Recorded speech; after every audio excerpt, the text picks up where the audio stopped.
मैं सामने बैठे हुए अपने सभी विप्रजनों से चाहूंगा कि भगवान विष्णु के छठवें अवतार भगवान विष्णु जी के ही स्वरूप भगवान परशुराम जी का एक जोरदार जयकारा हम लोग लगाएंगे। बोलिए भगवान परशुराम जी की। लगा नहीं कि परशुराम के वंशज यहाँ बैठे हुए हैं। भगवान परशुराम जी की।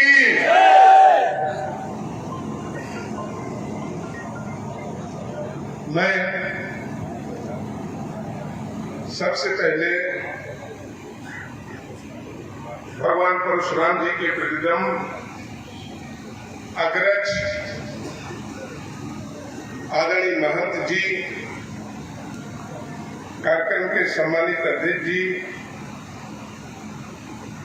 आप सबके लिए पूरा जीवन तन मन धन आपके सम्मान आपके अधिकार की लड़ाई लड़ने वाले पूर्व विधान परिषद के सदस्य आदरणीय श्री जयेश प्रसाद जी,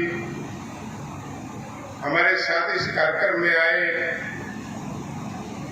परम आदरणीय अम्बेडकर नगर से कई बार सांसद, आज उत्तर प्रदेश विधानसभा के वर्तमान सदस्य आदरणीय श्री राकेश पांडे जी, औरैया से चलकर आए उत्तर प्रदेश विधानसभा के सीनियर सदस्य आदरणीय श्री विनोद चतुर्वेदी जी,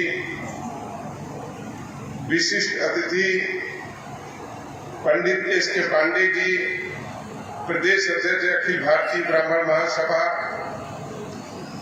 कार्यक्रम के आयोजक छोटे भाई प्रदीप तिवारी जी, पंडित गोपाल अग्निहोत्री जी, पंडित आनंद शुक्ला जी, पंडित वीरेंद्र पाठक जी, पंडित विनय कुमार मिश्र जी, पंडित दीपक शंकरधर जी, और जिनका हम नाम नहीं ले पा रहे हैं, हमारे अत्यंत सम्मानित पिता समान हमारे सभी सम्मानित बुजुर्गगण, हमारे नौजवान साथीगण, कार्यक्रम में लगे सभी साथीगण, सम्मानित पत्रकार मित्रों, आज हमें खुशी है कि हम जिनके वंशज हैं, जिनके पद चिन्हों पर चल करके हम संस्कार, शिक्षा, शास्त्र और शास्त्रार्थ इन सब की प्रेरणा भी लेते हैं और बात करते हैं, उनकी इस भव्य मूर्ति का लोकार्पण का अवसर उन्होंने हम सबको दिया है। मैं इसके लिए सबसे पहले आयोजक मंडल को, आदरणीय जयेश प्रसाद जी को भी बहुत बहुत आभार प्रकट करूंगा। और मैं चाहूंगा कि आदरणीय जयेश प्रसाद जी यहाँ आए, एक माला हम सब की तरफ से आदरणीय जयेश प्रसाद जी को पहना करके उनका सम्मान करेंगे। जोरदार ताली। मैं छोटे भाई प्रदीप तिवारी जी को आमंत्रित करूंगा, जो सदैव आपके लिए और आपके समाज के लिए संघर्षों में खड़े रहते हैं। मैं इनका भी स्वागत करूंगा। भाई गोपाल जी, जो आपके अनुज हैं, आपके परिवार के, मैं उनको भी चाहूंगा जो भी आए उनका भी हम स्वागत करेंगे।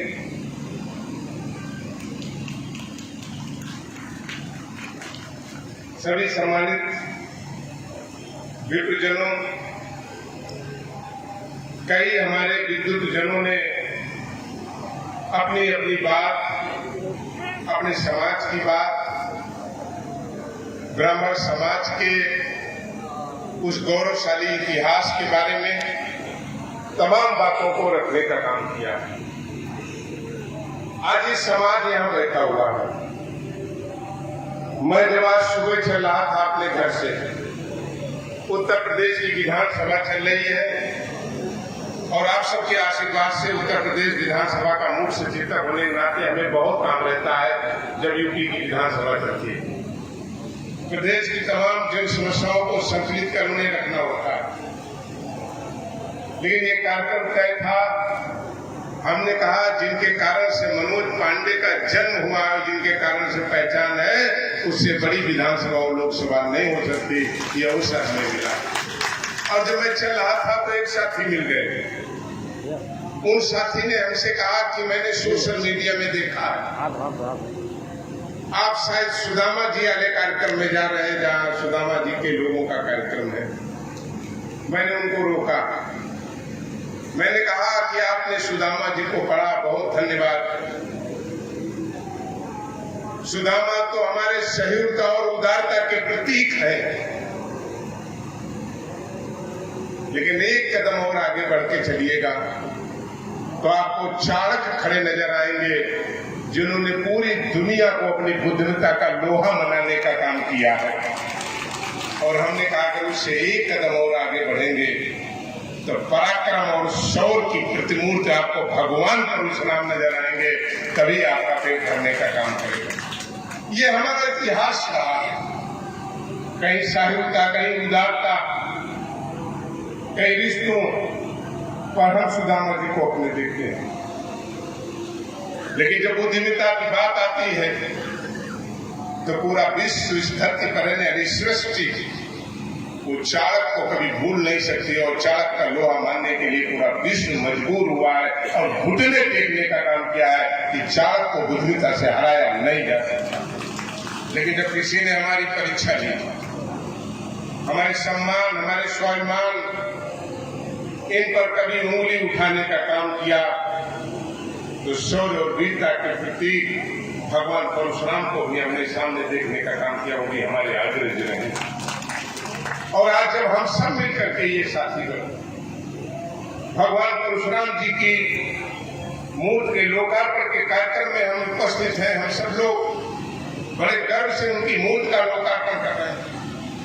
तो आज एक बड़ा सवाल है साथियों, भाषण हो सकते हैं, लक्ष्यदार हो सकते हैं, लेकिन समाज आज कहीं न कहीं संक्रमण काल से गुजर रहा है, संकट के दौर पर गुजर रहा है।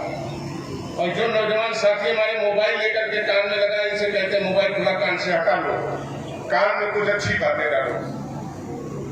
एक समय था कि जब लोग चुटकुला सुनाने के लिए किसी हमारे दो भाइयों का नाम लिया करते थे, तो आज हम उन लोगों से पूछना चाहते हैं, पत्रकार के माध्यम से पूछना चाहते हैं, क्या जब किसी को गाली देना होता है, निंदा करना होता है, तो कहता है कि एक ब्राह्मण थे, एक पंडित जी थे।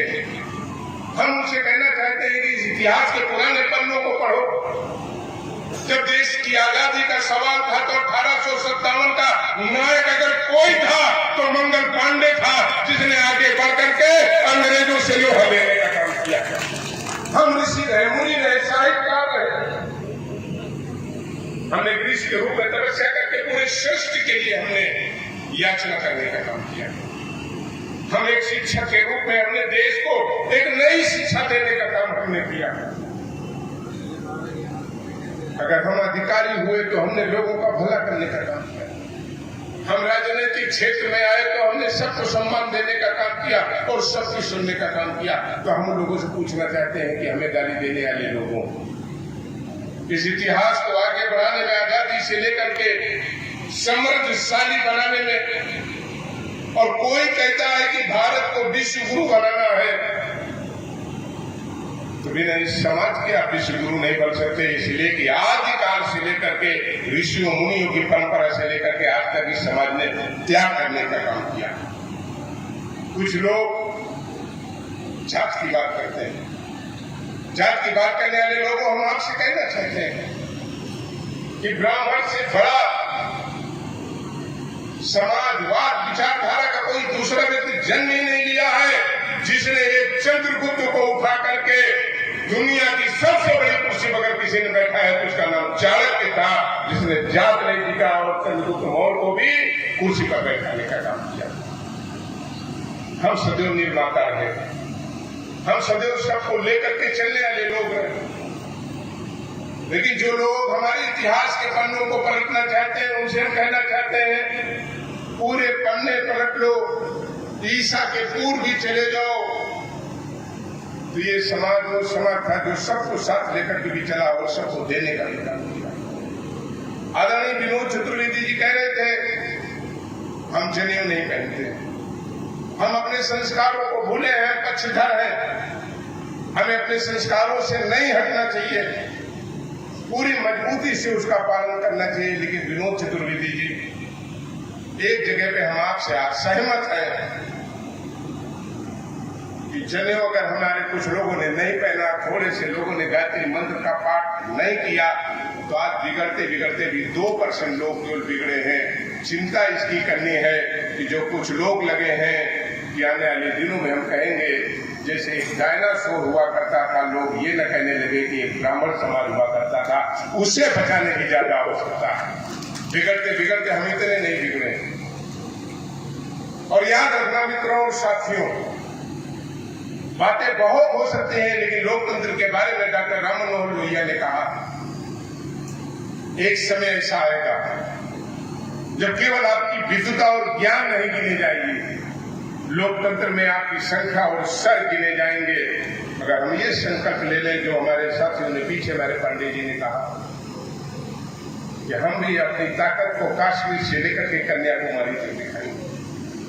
हमारा काम का आकलन करने वाले लोगों, गांव में चले जाओ, किसी जनपद को केंद्र बना लो या किसी ब्लॉक को केंद्र बना लो या किसी न्याय पंचायत को केंद्र बना लो। इस उत्तर प्रदेश में भी हम 17% से ज्यादा है।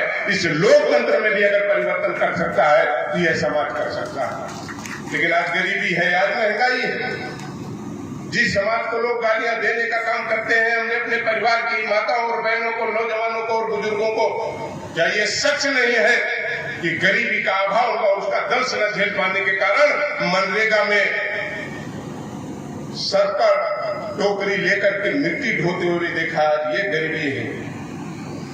जिस समाज ने सबको संपन्नता दी, सबको सम्मान दिया, उन्हें हमारी गरीबी क्यों नहीं दिखाई देती? और इसलिए आज कहना चाहते हैं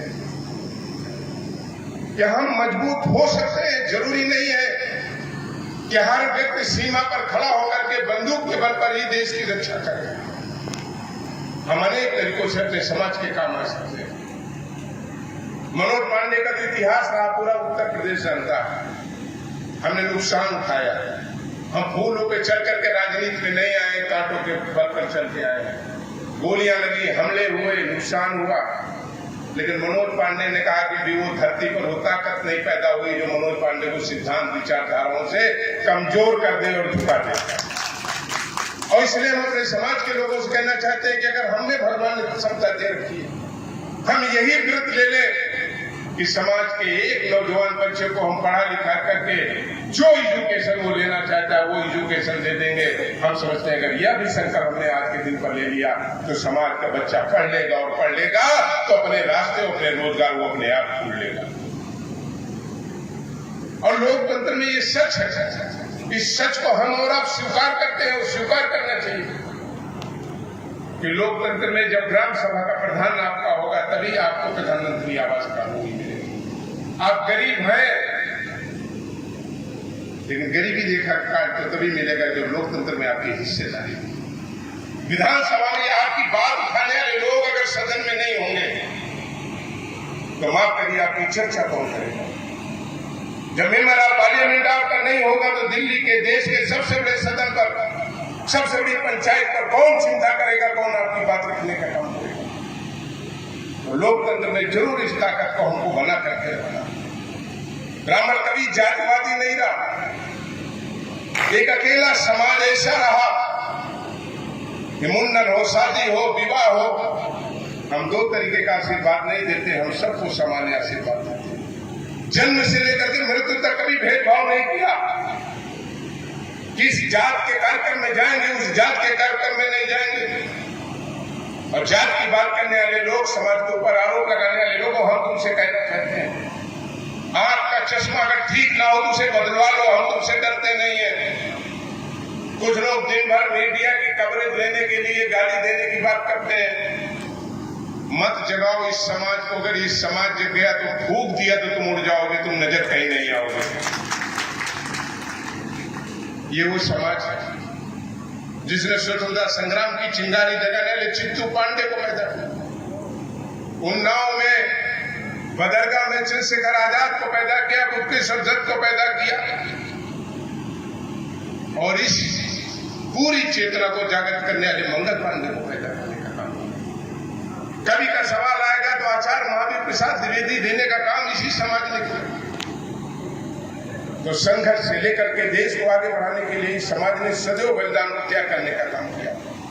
इसलिए आज हम जहां बधाई देते हैं अपने भाई आदरणीय जयेश प्रसाद जी को कि जयेश जी, कुछ लोग सदन में बैठ करके नेता होते हैं, आप तो जनता के दिलों में बैठे हैं, आपको कोई कमजोर नहीं कर सकता। शाहजहांपुर नहीं, अगल बगल आपका लोग सम्मान करते हैं, आपका आदर करते हैं।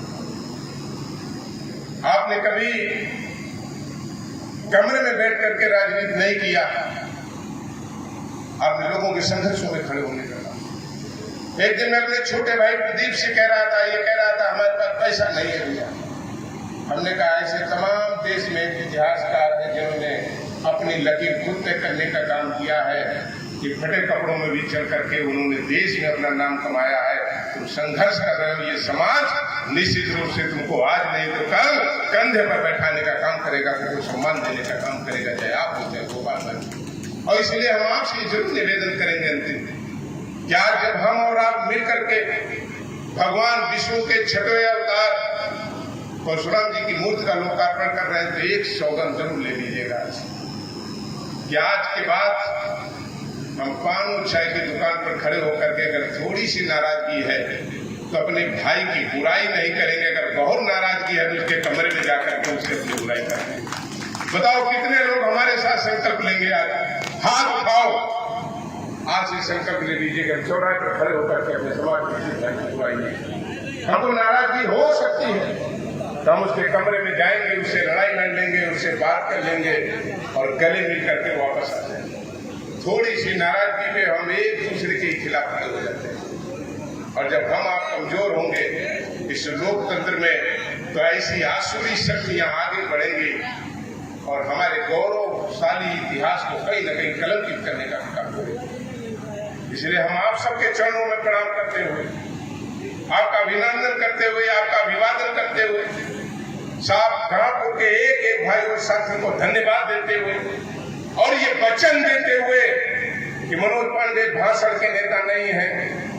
जहां आपका संघर्ष होगा आप अपने भाई मनोज पांडे को याद करिएगा। हम खून गिराने के लिए भी, आपके सम्मान के लिए, आपके मान के लिए उनके पीछे हटने का हम भी, हमारे साथी आदरणीय राकेश पांडे जी, सांसद जी आदरणीय विनोद चतुर्वेदी, हम सब आपके साथ पूरी ताकत से खड़े होने का काम करेंगे।